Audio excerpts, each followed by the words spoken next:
Except when we sing. All right, except when we sing.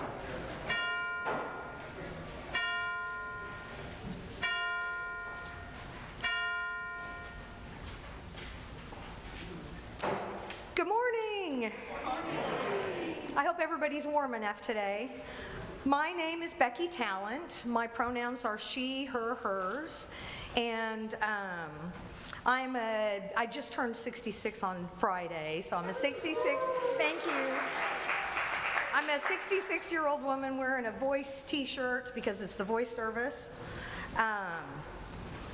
Welcome to First Unitarian Church, where our mission is to explore the eternal, nurture community, and pursue the common good. We welcome you in your brokenness and in your wholeness. No matter who you have been, who you are, or who you are becoming, we greet you today with love. I'd like to extend a special welcome to those of you watching on YouTube. During the prelude, which will be coming up, please introduce yourselves in the comments and let us know where you're joining us from. If you're in Oklahoma City, what neighborhood, and if you're out of town, let us know what city you're joining us from. I have a special announcement about the Drug Court Christmas extravaganza that we do here every year. Jeannie Bauman sponsors that. Anyway, in Daniel Hall are the tags for the gifts that we buy for people whose families are having trouble, struggling because they're incarcerated or in the system, actually. And so please go get a tag, and the presents have to be back here by December 11th. And now the prelude prepares us for worship.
Good morning. We light our chalice in Midtown Oklahoma City on land that was home to First Americans, including the Apache, the Caddo, and the Wichita, on land that was taken from the Muskogee and Seminole and other removed and relocated peoples. We light the chalice as a symbol of our sacred time together. The burning chalice represents the light of reason and science, the warmth of loving community, the cleansing heat of justice, and the flame of hope.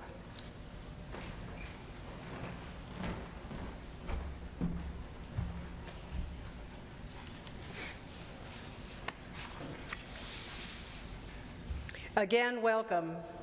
I'm Maureen Harvey, and my pronouns are she, her, hers. For those in our community who are blind or visually impaired or are joining us online without video, I'm a short, older woman with gray hair, and I'm wearing a blue jacket. Come into this place of peace, and let its silence heal your spirit. Come into this place of memory, and let its history warm your soul. Come into this place of prophecy and power, and let its vision change your heart. This morning, our voice team will be exploring the Unitarian Universalist's fifth principle, the right of conscience and the use of the democratic process within our congregations and in society at large. Central to this principle is our right to vote, and all the baggage that comes with that right, our fraught history, the battles, and the ongoing challenges, which are many. We need this place of sanctuary to recharge our spirits, and we need voice to help bring our spirits together so we may have collective power and a true voice in our future and the futures of our children and our grandchildren.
Just a moment. My Scotch tape is sticking together. And I thought, Okay. Let me see if this is going to work. Let me just adjust a wee bit.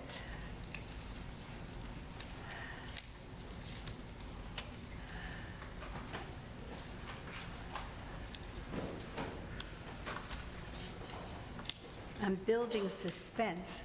All right, here we go.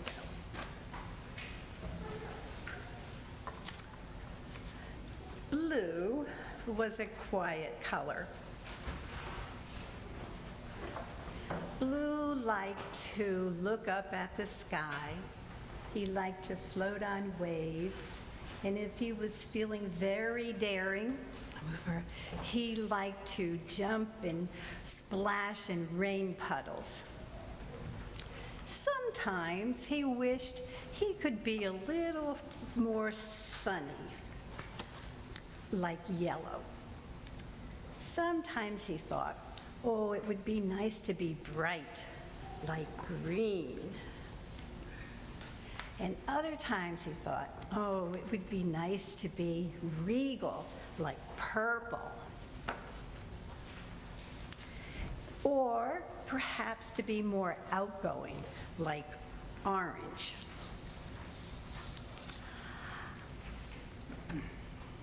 But overall, he liked being blue, except when he was with red. Red was a hot color, and he liked to pick on blue.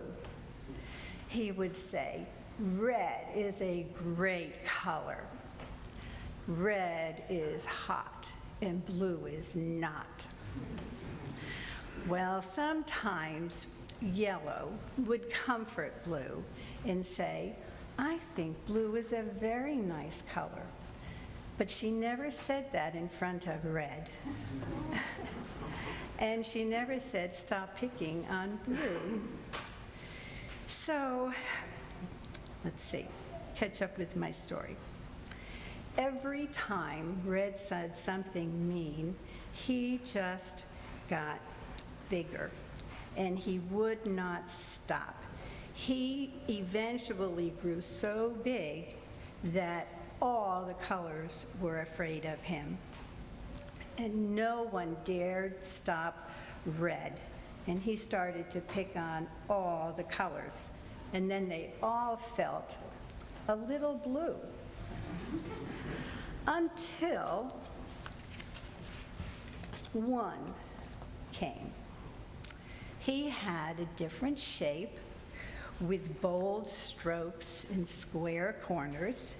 And he was funny. He made the colors laugh. Red saw this and he got very hot. He said, stop laughing, yellow.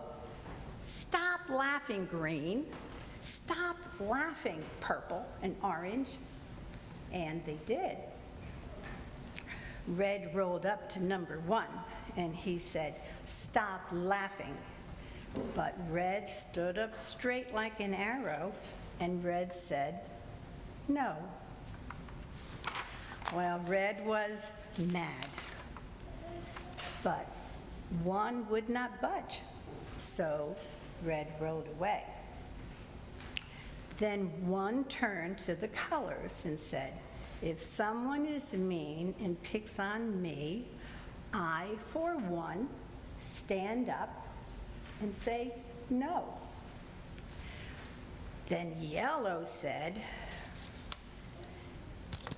me too. Then green said, me 3. Then came 4. Then came 5. Whoops. Well, there's a number 4 there. So, at any rate, blue saw the colors change, and he saw them count, and he wanted to count. Red grew very hot when all these numbers were up. He grew very hot. And so he raced over to blue and said what he always said to blue, Red is hot, blue is not. But this time, blue stood up tall. See all my numbers? Stood up tall. The double stick tape is not quite right. But blue stood up tall, and he said, red can be really hot, but blue can be super cool.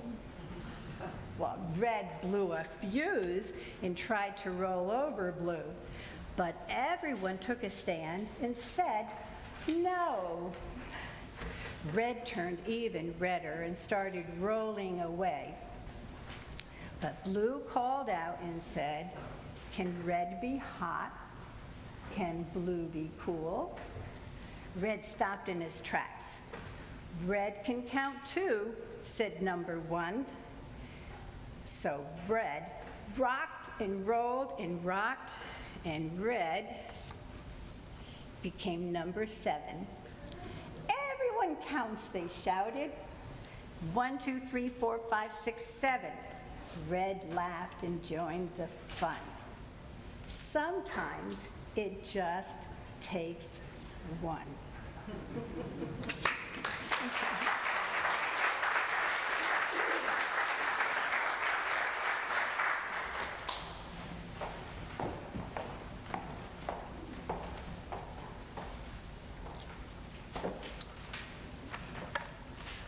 I'm not Larry Little. Hi, Larry.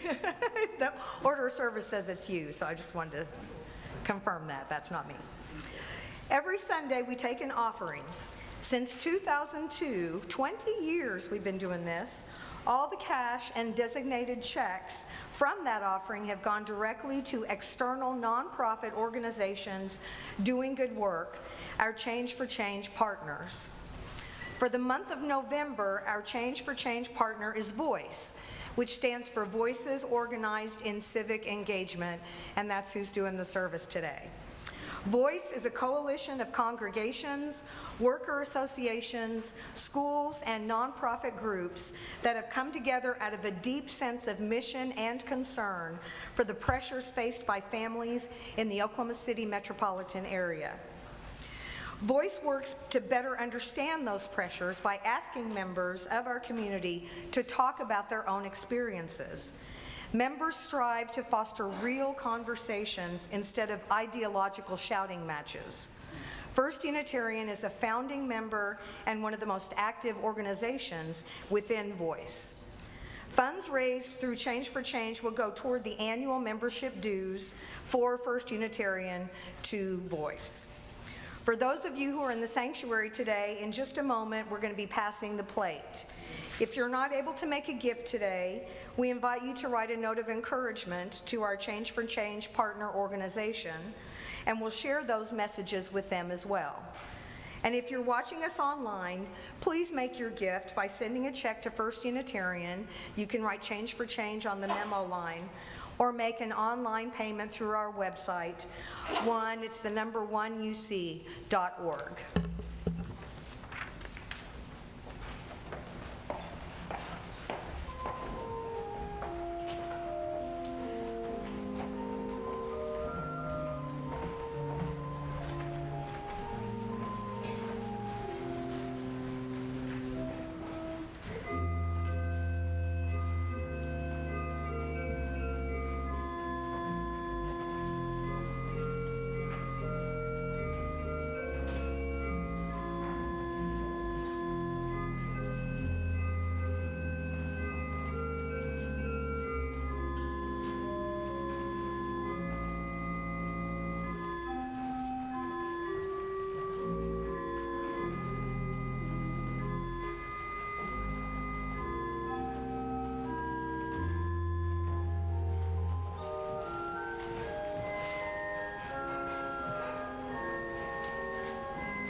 And now the children are going to be sung out to R.E.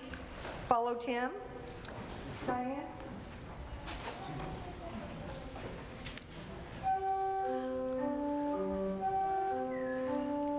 Go now in peace, go now in peace.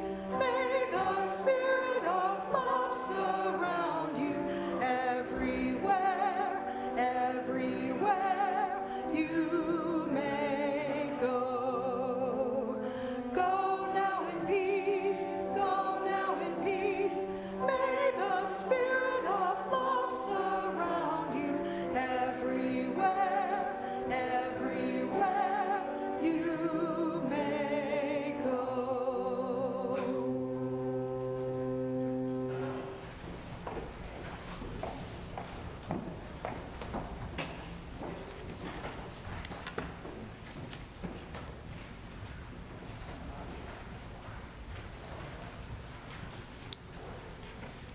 Your vote matters. If it didn't, why would they keep trying to take it away? Those were the words of John Lewis. Indeed, why? First, a little constitutional history. Our 15th Amendment says, "The right of citizens of the United States to vote shall not be denied or abridged by the United States or any other state on account of race, color, or previous condition of servitude." Now, this really didn't mean all citizens, did it? People of color were kept out due to poll taxes, literacy taxes, white primary systems, intimidation, violence, all efforts to suppress their votes. The 19th Amendment came along, same wording, but applied to the rights of women to vote. And once again, the same problems faced black women. Our 24th Amendment, which said, "The right to vote shall not be denied by reason of failure to pay any poll tax or other tax," and this was so long denied to poorer citizens. All of this led up to the Voting Rights Act of 1965, signed by President Lyndon B. Johnson, making literacy tests and complicated voting procedures and instructions illegal. And then it was expanded and improved several times through 1982. All these steps sound like progress, but what happened in 2013? The Supreme Court gutted a key element of the Voting Rights Act. That was the protection of discriminatory voting before they harmed the voters. And now it was changed to the burden of proof being on the voter. Today, in part due to this decision, along with our 2020 election and deniers of one result in particular, I think we all know which one that was, many states have attempted to and succeeded in purging voter rolls, in limiting early voting days and polling places, voting by mail, and blocking rights restoration. We cannot go backwards. Like in the 60s in Selma, the registrar's office only being open 2 days out of the month. Or in Gadsden, Alabama, where police used cattle prods on the feet of young protesters and stuck them in the groins of boys. Or in Dallas County, which is 80% black, 130 out of 15,000 black voters were on the roll. And then, in certain cases, over 100% of the white population was registered. We have to rise up. I love the story Claire shared about one, standing up to red and in turn giving all the other colors the confidence and, most importantly, the courage to do the same thing. Yet also they drew red in. Everyone has to be part of the conversation. Tuesday didn't go like I wanted, and I find it outrageous and so disappointing that only 50% of Oklahomans voted. After all the hardships and struggles that allow all of us to vote, it's our responsibility as good citizens to show up at the voting booth. The only plan I have is to keep moving forward, build consensus, work on changing straight party voting, that's the lazy man's vote, phone and text bank, and challenge our elected officials and expand the circle. I was excited by the energy of a young student and first-time voter from Millwood who spoke at a rally that I attended on Saturday on why she planned to vote, and other Gen Zers. They could well make the difference in our next election. Sometimes progress is small, but it's still progress. We make good trouble. We show up at meetings, talk to our representatives, and remind them that those who do not think as they do are also Oklahomans, Americans, and good citizens with strong convictions and moral codes. We don't give up. As President Obama said in one of his last speeches before leaving office, our democracy is fragile. How true that is.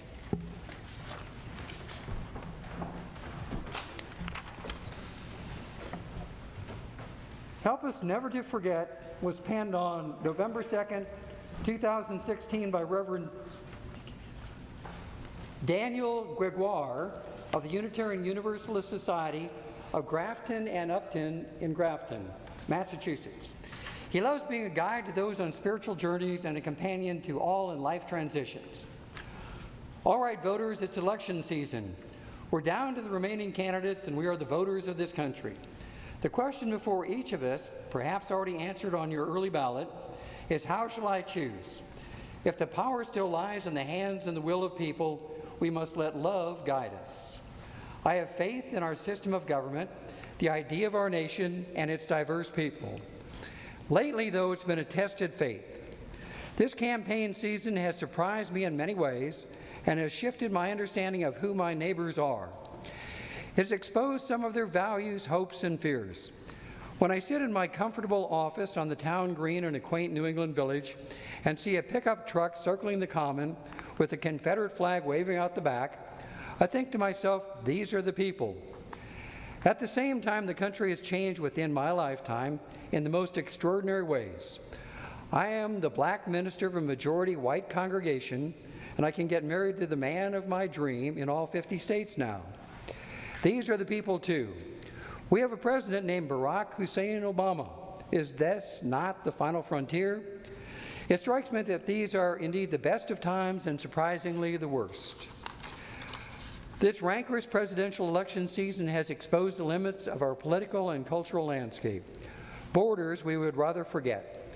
The limits show up as exceptionalism, a rhetoric of exclusion, and a desire to travel back in time to a land of American myth and legend, presumably to a time when people knew their proper place in society. I hope we choose our elected officials wisely, because much is at stake this time around. In the sanctuary of the voting booth, I hope we choose the power of love above all else. Whatever the outcome on Tuesday and the next day, we are one nation, one family, whatever our political views. Prayer. Spirit of love, help us never to forget. We are your voice, hands, eyes, and ears, and heart upon this one precious earth. Help us to live in peace together and serve one another, and to see the holy light in everyone, even when those holy lights are especially hard to see. Help us to accept difference and even delight in it the way that you do. Most of all, no matter how things go, help us to be compassionate during these and other challenging times.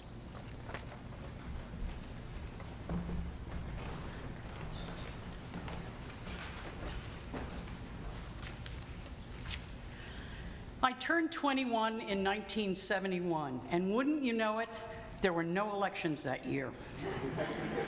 I can't tell you how disappointed I was, because I know I grumbled about it to my parents all during the summer because I was now an adult. I was 21, and being an adult meant that it was okay for me to vote. But there was no balloting that year. By the time I finished my senior year in college in 1972, Richard Nixon would be the Republican nominee for president, and George McGovern would run on the Democratic ticket. It made no sense for me to register in Rhode Island, my home state, or Connecticut, the state where I was residing at the time, because I knew right around Labor Day that I would be moving to Oklahoma. So I waited, and after relocating here in Oklahoma, I went down to the Oklahoma County Election Board and I registered to vote. Filling out my voter registration form brought forth a myriad of images from times when I watched as parents cast their votes for candidates running for offices. I can remember as early as elementary school years seeing voting machines wheeled into the hallways on these huge dollies. On election day, I would stand transfixed, seeing the curtain and someone's feet beneath it, and only being able to hear the lever being pulled right before the curtain mysteriously opened and out popped an adult who had just voted. It was magical. Those grown-ups demonstrated to me that democracy was truly a living thing, and I wanted to be a part of it. You can imagine that back in 1972, I was very careful filling out my application because this was my opportunity to participate in that very same democracy. I remember my mother telling me always to use my full name when signing important documents, and I could not imagine a more significant document for me to sign than my voter registration application form. The mail arrived one day, and tucked among bills and advertisements was an envelope from the Oklahoma State Board of Elections. Inside, I found my very first voter registration card, signed with my full name, of course. How excited I was to receive it, because finally, not only was I an adult, I was now a voting adult, and it felt powerful. November election day came, and since I had already found my polling place, I couldn't wait for 4 o'clock to come around so that I could get off work and go vote. My heart pounded in anticipation because I really didn't know what to expect. I found the small school and I walked inside. I proudly showed my voter registration card to the poll worker, who was not as impressed as I was. But where were the machines with the curtains that made the funny swoosh sound when opening or closing them? All I saw were people filling out their ballots, sitting at desks in a regular classroom. I was given a stamp, a rubber stamp with the letter X and an ink blot and my ballot, and I was told to take a seat far away from other people. This was not what I was expecting, and quite frankly, I really felt a huge letdown. I wanted someone else to see my sneakers peeking out from beneath the curtain as I flipped each lever. Having to sit and fill out my ballot with a rubber stamp just felt somehow less than. But then I took heart, because even my ex marked the candidates that I preferred to lead our government both federally and state. I was an adult, and I was voting for the first time. I'm just sorry I voted for Nixon.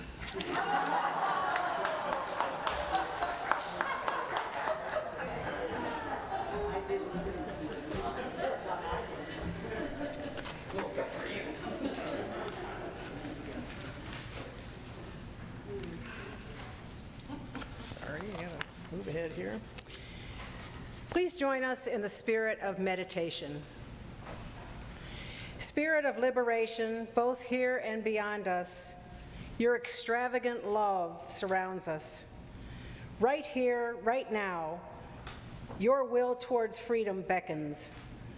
Give us this day a taste of hope, that all may not be lost. Forgive us our apathy, our spite, our fear, so we may fight for those who will come after us. Save us, we pray, from forsaking our future, and deliver us from passively awaiting miracles. But grant us the courage to create the conditions of possibility. For ours is the kingdom and the power to write the story, now and forever. Amen.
Thank you. That was so uplifting. I'm going to be reading a passage from the introduction to the book, The New Jim Crow, Mass Incarceration in the Age of Colorblindness, by Michelle Alexander, and then I will follow with a few comments. Jarvis Cotton cannot vote. Like his father, grandfather, great-grandfather, and great-great-grandfather, he has been denied the right to participate in our electoral democracy. Cotton's family tree tells the story of several generations of black men who were born in the United States, but who were denied the most basic freedom that democracy promises, the freedom to vote for those who will make the rules and laws that govern one's life. Cotton's great-great-grandfather could not vote as a slave. His great-grandfather was beaten to death by the Ku Klux Klan for attempting to vote. His grandfather was prevented from voting by Klan intimidation. His father was barred from voting by poll taxes and literacy tests. Today, Jarvis Cotton cannot vote because he, like many black men in the United States, has been labeled a felon and is currently on parole. Cotton's story illustrates in many respects the old adage, the more things change, the more they remain the same. In each generation, new tactics have been used for achieving the same goals shared by the Founding Fathers. Denying African American citizenship was deemed essential to the formation of the original Union. Hundreds of years later, America is still not an egalitarian democracy. The arguments and rationalizations that have been trotted out in support of racial exclusion and discrimination in its various forms have changed and evolved, but the outcome has remained largely the same. An extraordinary percentage of black men in the United States are legally barred from voting today, just as they have been throughout most of American history. This is part of the hard reality of who we are here in the United States today. The hard continuing reality of how we failed. But Michelle Alexander did write The New Jim Crow, Mass Incarceration in the Age of Colorblindness. This book has enlightened us in our understanding of how central racism has been in the criminal justice system and has informed us of the deep changes we need to make so that we all have the right to vote. We are here today in this place of prophecy and power so that this vision can change our hearts. Just as yellow, green, purple, orange, and blue learn to stand up to red and be counted, we also stand up and vote in such a way that all persons will have the right to vote for those who make the rules and laws that govern their lives. In the spirit of liberation, which surrounds us with love, so that we have the heart, it is the spirit of liberation which surrounds us with love, so that we have the heart to work, so that we all have the right to vote, so that Jarvis Cotton and others like him will also have the right to vote.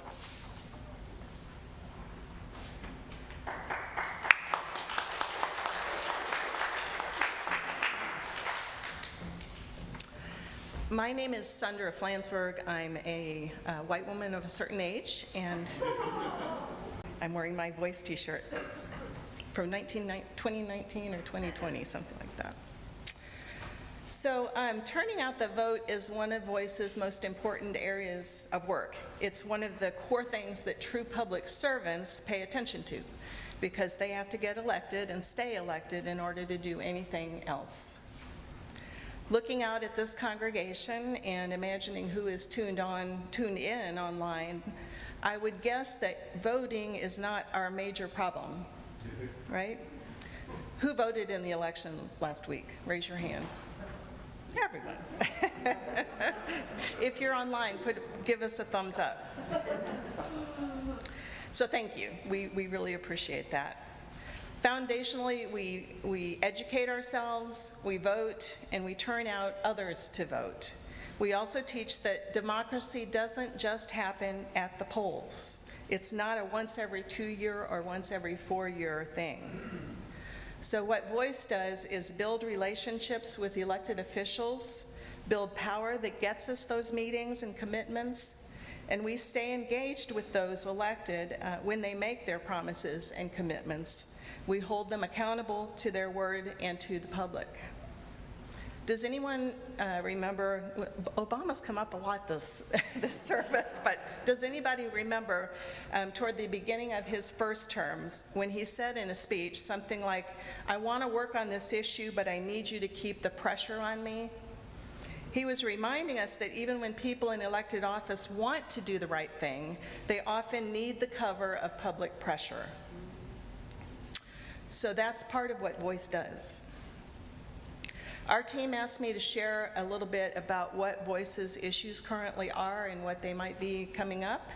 So very briefly, in 2022, perhaps the most publicly active work has been by our Energy Costs Accountability team, and I hope all of you have heard something about that work.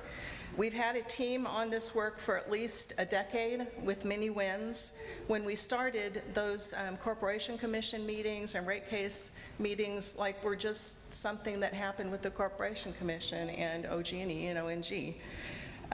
But they became public meetings in the true sense of the word when we started attending them, and AARP worked with us and some other groups. The current team has done a huge amount of work on the aftermath of the 2021 spring freeze, holding utilities and regulators accountable for poor planning and decision making, and we are still calling for a public probe into that debacle. Our criminal justice reform team continues to work on fines and fees related to the system. They got some traction with the county court clerk's office following the last accountability session before he won office. They have updated and revitalized earlier work that Voice did in that area on fines and fees. This team hosted several civic academies to share that work and to educate people about effective ways to stay engaged with representatives. And they are looking to expand their work on criminal justice reform in the coming year. There may be even new options after we elected a new Oklahoma County DA. We continue to support consumer protections around payday loans, other predatory borrowing strategies, and overdraft fee shenanigans, as well as promote and protect the work of the Consumer Finance Protection Agency, which is under permanent attack from the right. We've also been working on identifying and developing Spanish-speaking leaders in an initiative called Recognizing the Stranger. That program has had really exciting results in involving new leaders in Oklahoma City and bringing in new Catholic institutions. In 2023, I'll be shifting my role as one of the volunteer leaders with Voice into being the paid organizer for Voice. And I'm really excited about that. So in the coming year, we will be focusing mostly on rebuilding, diversifying, and expanding the Voice Coalition. We lost some ground during COVID when we couldn't meet in person and institutions were struggling. So that will be a huge focus. But additional plans include IDs for undocumented residents and perhaps other statewide work with Action, which is our sister organization up in Tulsa. Especially after the elections last week, we'll need to ramp up our work on public education right away, and there will be more. All of this work includes working on elections and voting, but some of the most important work starts now, and I invite you to join us.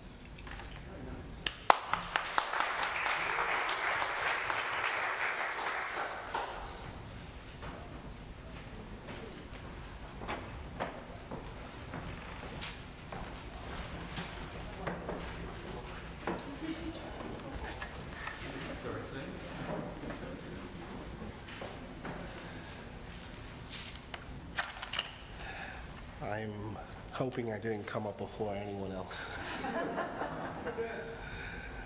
Our congregational hymn today is from the Teal hymnal number 1017, Building a New Way.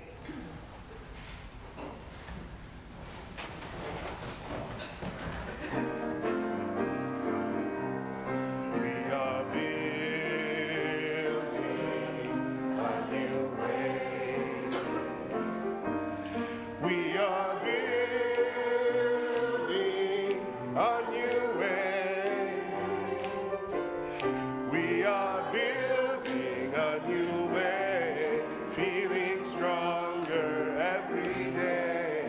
We are building a new way. We are working to be free. We are working to be free. We are working to be free. Hate and greed and jealousy. We are working to be free. We can feed our every need. We can feed our every need. We can feed our every need. Start with love, that is the seed.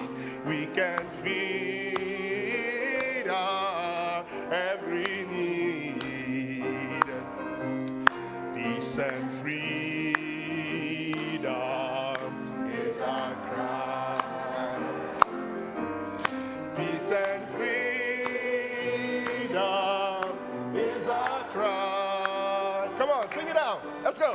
Peace and freedom is our cry. Without these, this world will die. Peace and freedom is our cry.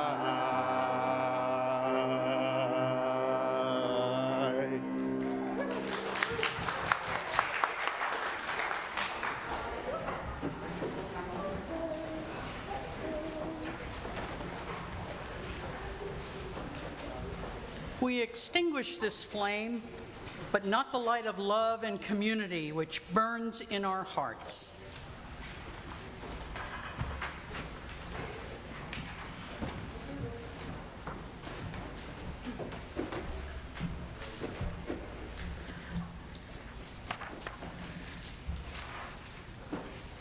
I close with the words of Dorothy Day. People say, what is the sense of our small effort? They cannot see that we must lay one brick at a time, take one step at a time. A pebble cast into a pond causes ripples that spread in all directions. Each one of our thoughts, words, and deeds is like that. No one has a right to sit down and feel hopeless. There's too much work to do.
just want to mention that last week we had coffee, and apparently nobody knew, so nobody went into Daniel Hall to have coffee. I hope we have coffee today, after I said that. Do we? We have coffee. Let's go have coffee.